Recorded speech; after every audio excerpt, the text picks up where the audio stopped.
ibadah masjid nak cari kaya, Pak. Bukan. Kita tu nak ibadah mau cari ridha Allah. Masalah kaya miskin itu dah ukuran ketetapan Allah. Alhamdulillah. Kalau ada yang mengatakan bosan ke masjid, oh bahaya, berarti nak balik maksiat lagi tu. Balik maksiat lagi. Tetapi kalau ada orang di pasar datang bagi saya, Ustaz Salman ni, masih bosan saya hidup model gitu, bagus, berarti nak dapat hidayah, nak taubat kepada Allah. Bagus, alhamdulillah. Setelah itu yang kedua, saya sampaikan lagi. Ini kalimat la ilaha illallah, kalimat yang sangat tinggi dari Allah. Di dalam kitab Durratul Nasihin, kitab ini adalah cerita orang-orang terdahulu zaman Nabi Musa alaihissalam. Nabi Musa alaihissalam ini pernah bisa berbicara dengan binatang dengan izin Allah. Rombongan bab 1 datang. Ada jubirnya lagi tuh, mutakalimnya namanya. Wahai Nabiullah Musa, sampaikan hajat kami kepada Allah. Apa hajat kalian? Kami ingin jadi manusia. Udah bosan jadi bab 1. Jadi pahami Pak ya?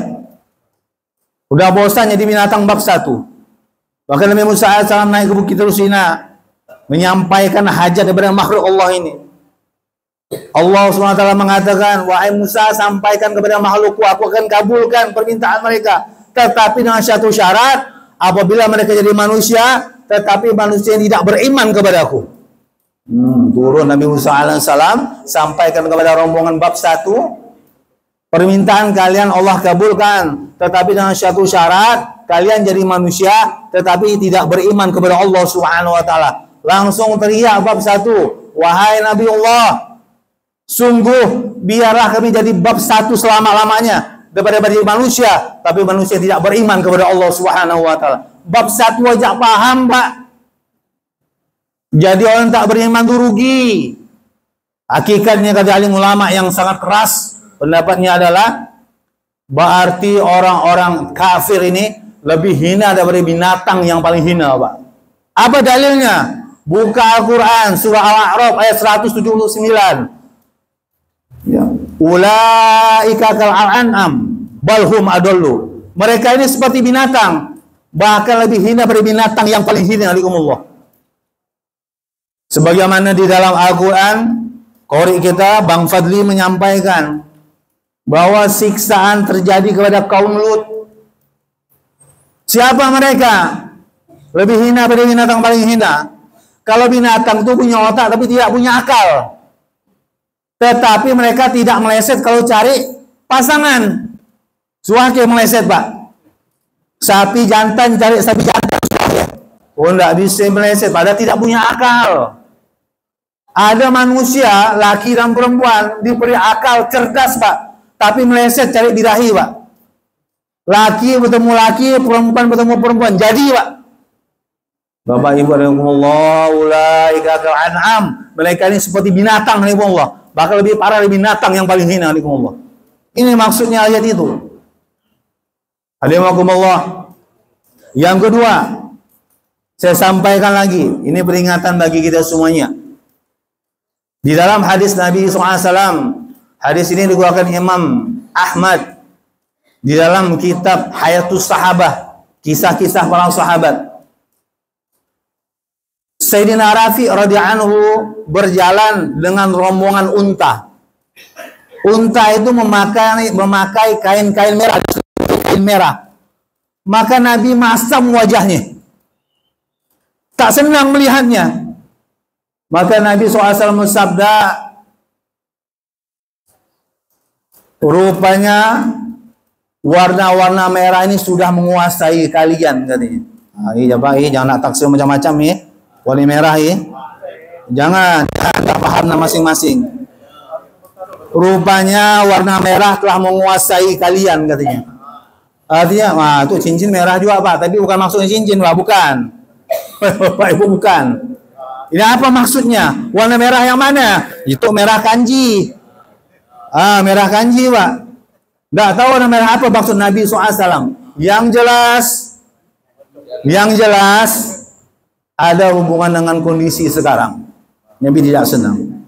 Alhamdulillah. Yang kedua, terakhir, seorang penyair terkenal, seorang tabib yang terkenal bisa mengobati penyakit gila, penyakit sopak. Ada orang-orang tokoh kafir Quraisy memanggil yang namanya Dimat. Wahai Dimat, engkau kan ahli syair, ahli sastra, bisa mengobati penyakit gila. Ada satu orang di Islami Mekah tuh sering menyampaikan kalimat yang satu, kalimat la ilaha illallah. Bahkan mengajak pada Tuhan yang satu. Pada Tuhan kita banyak sekitar Ka'bah itu 360 patung. Dari kecil sampai terbesar. Mungkin dengan penyakit yang kau obati, sadarlah orang tersebut. Siapa namanya? Namanya Muhammad katanya. Ya Allah, Muhammad katakan gile, Pak. Datang langsung Dimat, dicari Islam di Mekah. Oh, inilah orangnya katanya. Tidak meleset. Dari wajahnya ini bukan orang sembarangan katanya. Aku akan datang langsung membatik dia katanya. Wahai Muhammad, aku dengar berita ada orang gila di Islam di Mekah nih. Siapa yang menyampaikan itu Muhammad? Ada tokoh-tokoh Quraisy. Maka aku berniat baik akan menyembuhkan penyakit gilamu katanya. Boleh atau tidak? Izinkan aku. Apa jawab Nabi SAW? Baik bu, boleh, silakan. Sembuhkan penyakit gilaku ini katanya. Allah Rasulullah Pak. Adabnya ya Allah. Pada orang kafir Pak. Ngolok bully itu. Tetapi satu syarat, aku dulu yang ingin menyampaikan sesuatu, baru kau sembuhkan aku. Apa itu katanya? Innal hamdalillah nahmaduhu wa nasta'inuhu wa nastaghfiruh wa na'udzu billahi min sururi anfusina wa min sayyiati a'malina. Begitu Dimat mendengar kalimat ini, Pak, perkataan Nabi SAW, langsung terdiam. Wahai Muhammad, coba kau ulangi lagi perkataan ini. Senang telinga aku mendengarnya. Aku tidak pernah mendengarkan syair seperti ini, tapi ini bukan syair. Ini perkataan yang turun dari langit katanya. Tidak pernah ada manusia bisa menyampaikan kecuali engkau, wahai Muhammad. Terus kau ucapkan lagi. Telingaku nyaman untuk mendengarnya. Diucapkan lagi, diulang lagi. Ahmadu wa nasta'inu wa astaghfiruh. Apa Pak?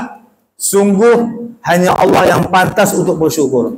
Nahmaduhu wa nasta'inuhu wa nastaghfiruh. Nahmaduhu apa Pak? Yang pantas untuk dipuji. Setelah itu Pak, nahmaduhu wa nasta'inu, yang pantas untuk minta pertolongan, diminta pertolongan.